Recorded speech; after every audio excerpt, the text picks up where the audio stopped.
Vitamin D supplements may offer some protection against autoimmune diseases, according to a new study.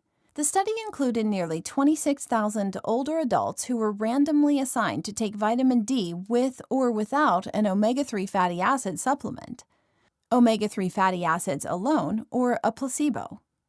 Participants were then asked to report any new diagnosis, including rheumatoid arthritis, autoimmune thyroid disease, psoriasis, and inflammatory bowel disease. After 5 years of monitoring, researchers found that vitamin D supplementation reduced the rate of autoimmune disease by 22%. Omega-3 fatty acids alone did not significantly lower the incidence of autoimmune disease. The senior author says, "It is exciting to have these new and positive results for non-toxic vitamins and supplements preventing potentially highly morbid diseases." The researchers say future trials should test the effectiveness of vitamin D interventions in younger people and those at high risk for autoimmune disease. Hello and welcome to Health Day Now. I'm Mabel Jung. The supplement industry is often described as the Wild West, and for good reason. The body of research on supplements is vast and spans decades, but study after study has told us the same thing, that you won't live longer or ward off diseases with a daily multivitamin. For the majority of vitamins and supplements, the research is relatively conclusive. Most people will get little to no health benefits from taking them. Still, Americans collectively fork out more than $30 billion each year on these pills. A survey of over 2,000 U.S. adults conducted by the Harris Poll in partnership with Health Day found that nearly 3 in 4 adults currently take some kind of dietary supplement, and 35% currently take a multivitamin. While the FDA does not have the authority to approve supplements, nearly half of U.S. adults mistakenly believe that most dietary supplements available for purchase have been declared safe and effective by the FDA. The supplement industry continues to spend billions of advertising dollars to convince consumers that one vitamin will get rid of brain fog or help boost your immune system. Considering the mixed messages, it's not surprising that 42% of Americans admit they have no idea where to go or what sources to rely on to get the most accurate information about which supplements are safe and effective. That's why we have Dr. Thunder Jalili here, a professor of nutrition and integrative physiology at the University of Utah. Dr. Jalili, great to see you. Hi, thanks for having me. Well, I just wanted to ask you and really follow up on some of the studies that we have seen that suggest that multivitamins and most dietary supplements overall won't make you live longer, slow cognitive decline, or lower your chances of disease. So why, according to the Harris Poll and Health Day survey, do nearly 3 in 4 adults currently take some kind of supplement and 35% currently take a multivitamin? There's a lot of effective marketing around supplements, whether it's print or web media or whatever. There's just a good marketing campaign, and people want to believe and want to find a product that's helpful. So the marketing, is there for a receptive audience. For example, like there may be a supplement that would say, like they can't make an outright claim, but they could say it supports cardiovascular health. That's fairly vague. And if you're for something to, help you get better blood pressure or to benefit some aspect of your cardiovascular system, or maybe you're at risk for heart disease, maybe that sort of vague language speaks to you.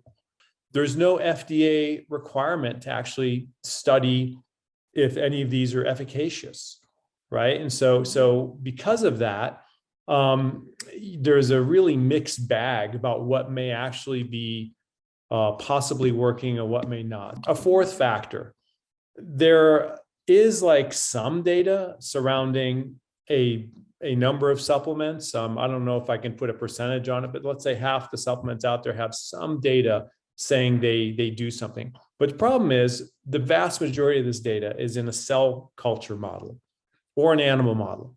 They're going to act differently than a complex human. So that muddies the waters as to what may work and what may not work. the placebo effect of taking supplements is very real, and it can't be ignored, because if somebody wants to believe that the product will be helpful, and they're very receptive mentally to it, they could actually have quite a strong placebo effect. And so they perceive, yeah, I've been feeling great since I've been taking this, and then they continue with that behavior. It's really hard to tease that out. Okay.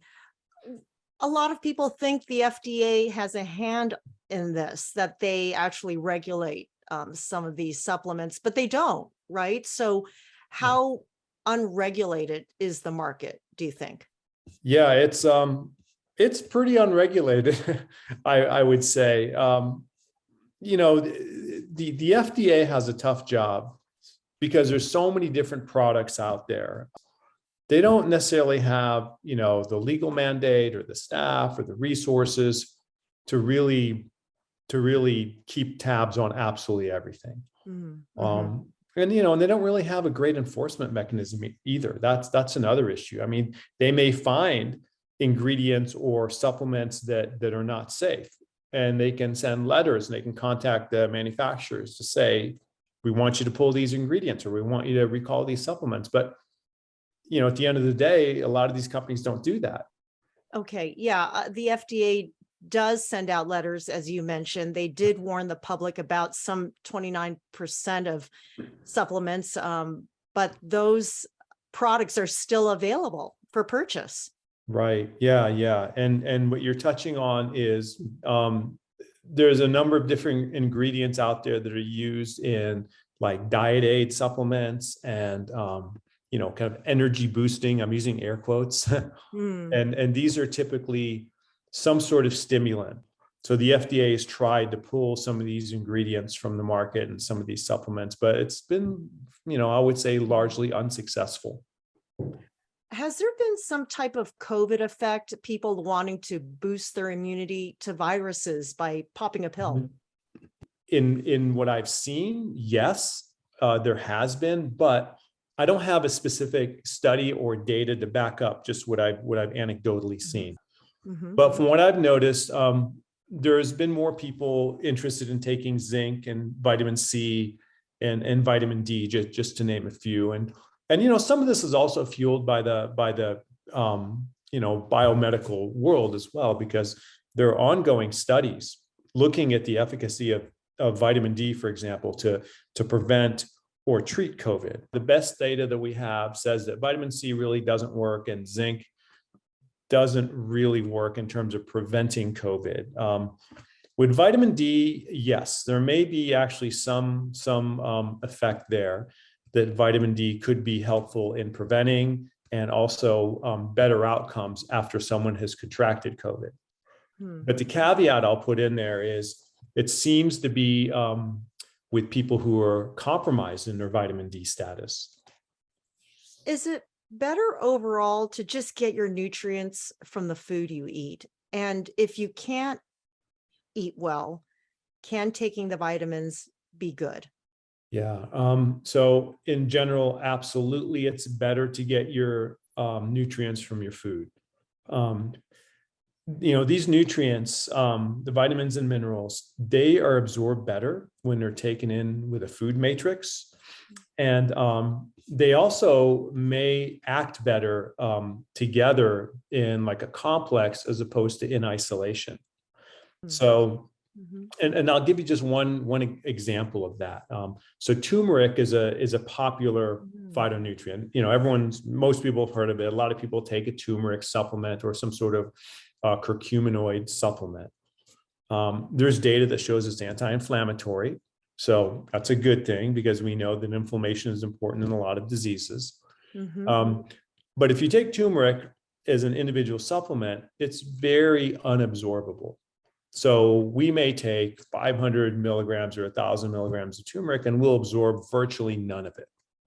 But when we take that turmeric root and we use it in Indian curry, where it's, cooked and simmered and it has a chance to become more bioavailable, and then we eat that curry and there's other things in that curry, other nutrients, vitamin A and turmeric and many things together, that actually is a better combination.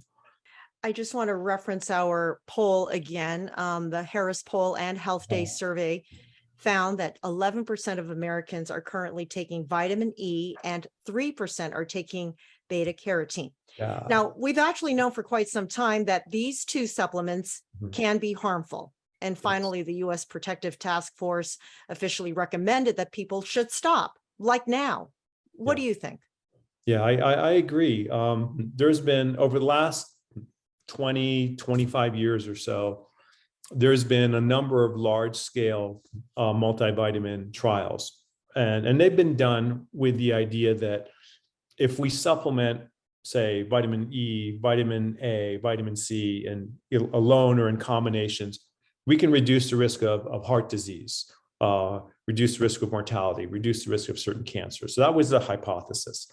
Mhm. And these studies that have, at this point, probably enrolled millions of people, they've basically found it doesn't really work.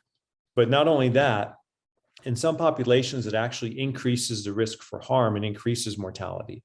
And vitamin A and vitamin E specifically have been identified in several studies as causing an increased risk of disease or an increased mortality when supplemented. So that's why, we have this recommendation now that people shouldn't supplement vitamin A or vitamin E. Okay. You actually advise against taking multivitamins. Why? Mostly because I don't think they're purpose. In some cases, it could be bad, and again, I'm referencing some of those studies we just talked about. Mhm. But in vast majority of cases, they really just don't do any good. If you have the close to the recommended amount of these nutrients from what you eat, there's no extra benefit from taking it supplementally.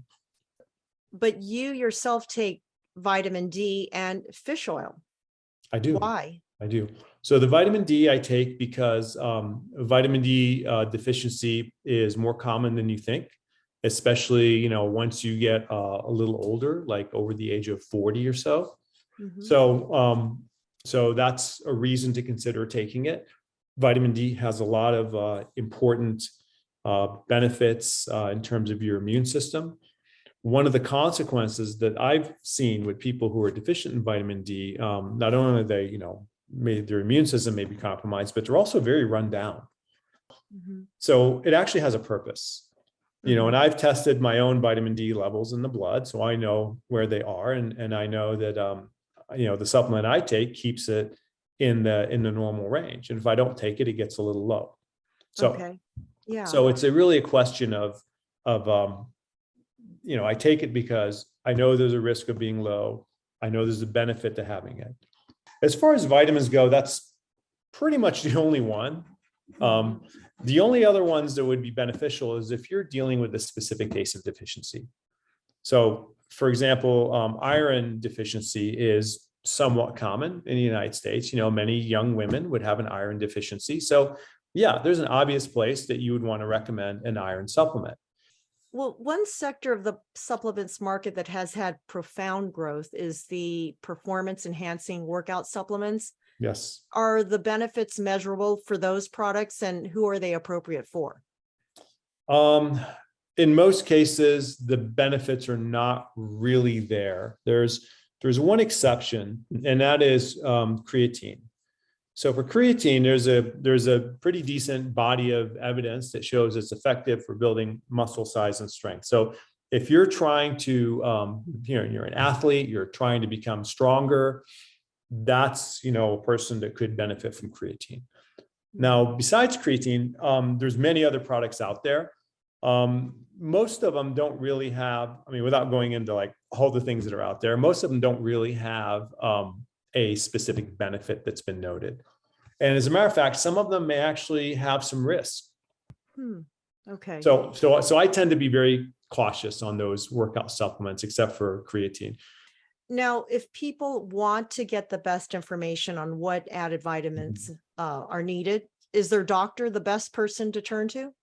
I'm going to say it depends.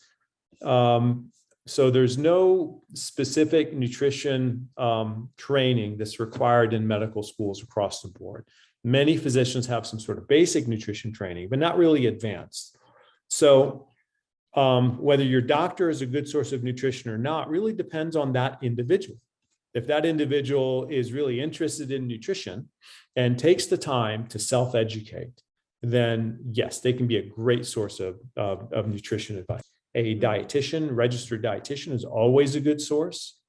And then if you want to research on your own, accredited agencies you can find on a web, like the American Heart Association, the American or the Academy of Nutrition and Dietetics, those sorts of agencies, the NIH, all good sources of nutrition advice. Thanks so much to Dr. Thunder Jalili, a professor of nutrition and integrative physiology at the University of Utah. I'm Mabel Zhang. You've been watching Health Day Now.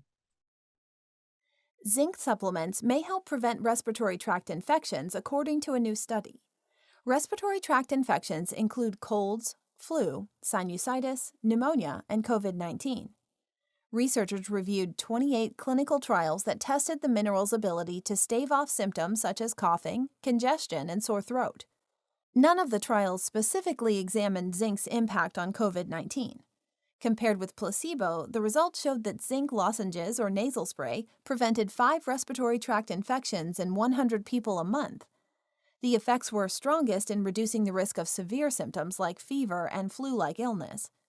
Participants who used zinc spray or placed a liquid formulation under their tongue were twice as likely to recover during the first week compared to placebo.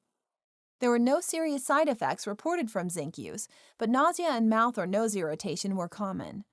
The authors say zinc may be a viable natural alternate for management of nonspecific respiratory tract infections, but they caution considerable uncertainty remains regarding the clinical efficacy of different zinc formulations, doses, and administration routes. If you're generally healthy, taking vitamin D supplements won't lower your risk of bone fractures, a new study finds. The study included nearly 26,000 people who were randomly assigned to take either 2,000 international units of vitamin D per day or placebo. Participants filled out annual questionnaires that asked whether they'd suffered any fractures, and after an average of 5 years, researchers found no significant difference between the two groups. Those who took vitamin D supplements reported 769 fractures, while those who took placebo reported 782.